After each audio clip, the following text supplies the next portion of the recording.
io non vorrei che ci si trovi alla vigilia di un baratro come Verona, farò di tutto per evitarlo e mi auguro che gli alleati siano conseguenti. Non amo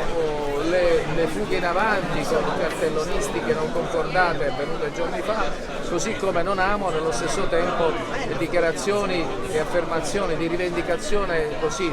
assolutistiche, tocca a me perché sono il primo partito. Ritengo che occorra ragionare, individuare la migliore candidatura possibile come è stato per Palermo, dove abbiamo vinto e abbiamo un ottimo sindaco. Non ho preclusioni nei confronti di nessuno, però mi auguro che questi toni e questi atteggiamenti, toni da un lato, atteggiamenti dall'altro,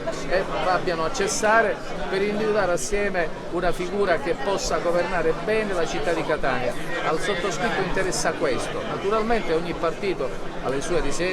esigenze ed altro, però mi auguro che si abbassino da un lato i toni, dall'altro lato le fughe davanti. Io posso avere le mie idee, queste rivendicazioni così tocca a me perché sono il primo partito, posso anche non condividerle, fanno parte della dialettica politica, perché a Palermo vi è un sindaco che è espressione dell'area moderata che non è il primo partito, però sta lavorando e lavorerà molto bene, quindi mi innamoro più della qualità. Poi è chiaro la schermaglia politica obbedisce alle serie, però ecco la mia cultura mi porta a essere più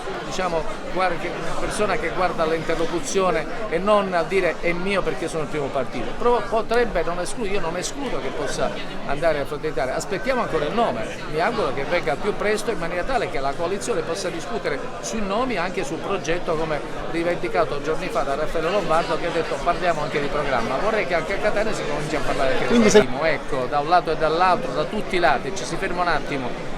Si ragiona serenamente, penso che ci siano tutti i margini perché è evidente che il centro-destra quando va diviso poi perde a ballottaggio, quindi se qualcuno si vuole assumere la responsabilità di far perdere alla città di Catania la possibilità di avere un sindaco votato con più del 40% sin dall'inizio, beh allora mi auguro che a questo non ci arrivi. Per quanto mi riguarda farò di tutto perché questo si eviti. Che ci